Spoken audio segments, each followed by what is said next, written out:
Buenas, bienvenidos a otro capítulo de La Cosa en Sí.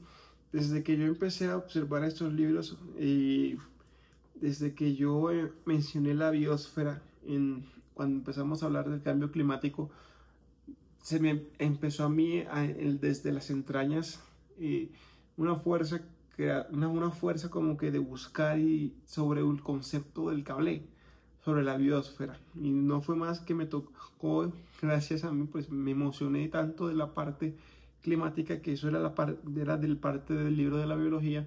Y aquí esta parte en el libro de la ecología me llamó bastante la atención el tema de la biosfera.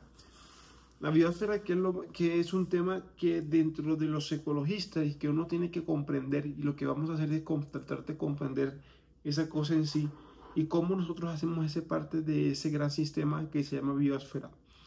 A ver, la materia viva es la fuerza geológica más poderosa.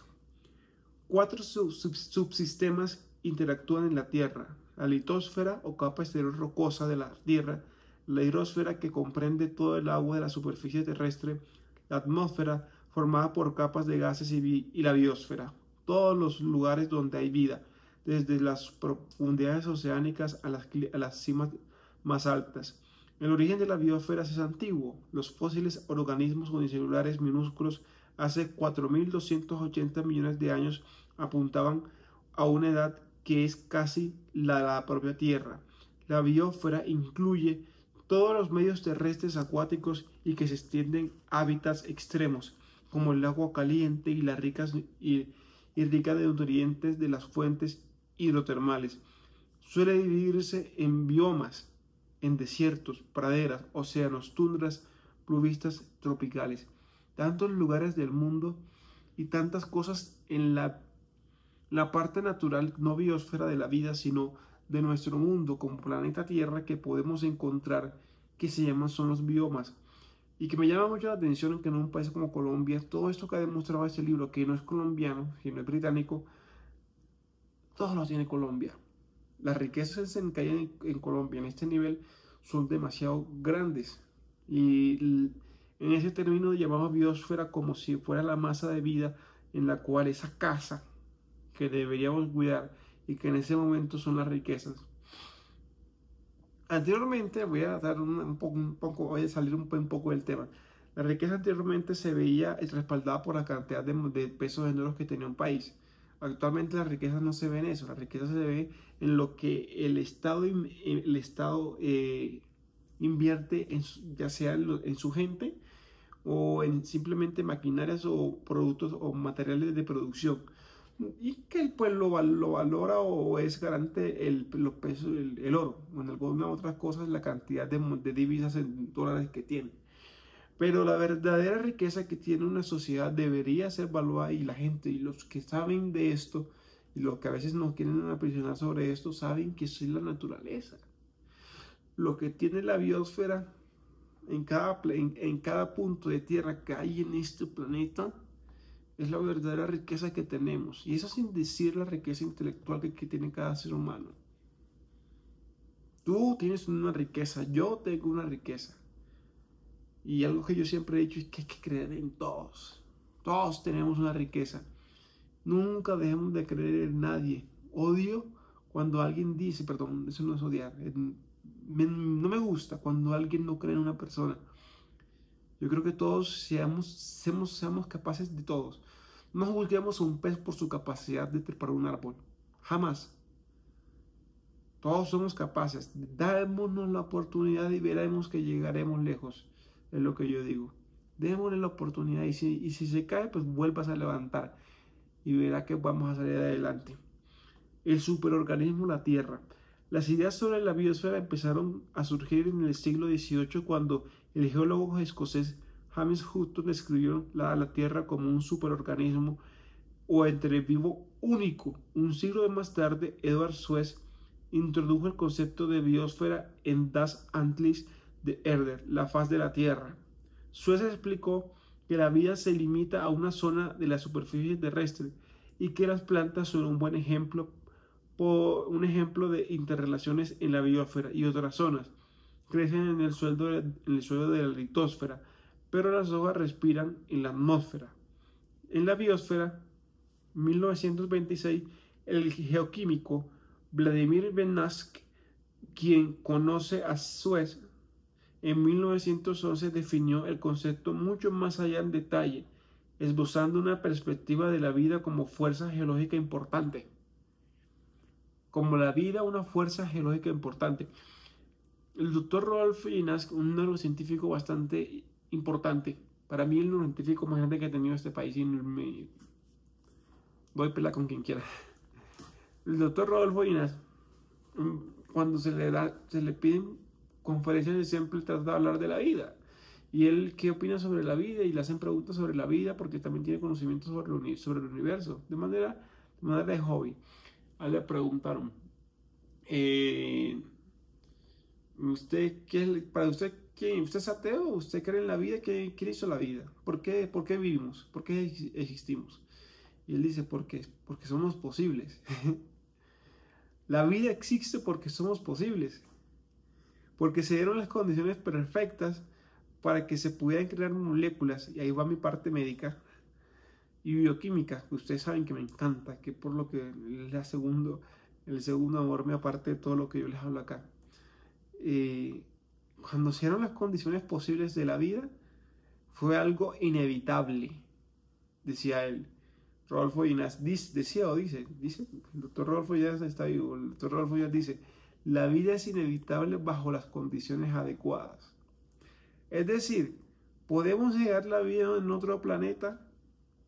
Tenemos la capacidad, usted que me está escuchando, tiene la capacidad de que no pueda haber otra biosfera de otra manera en otro planeta. Díganme, o sea, me lo afirma acá. Que los pongo a pensar solamente.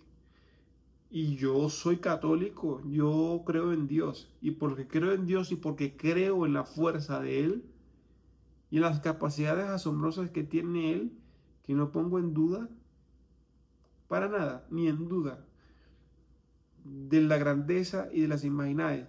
Decir que Dios no decir y limitar a ese concepto que lo meter con, meterlo con religión.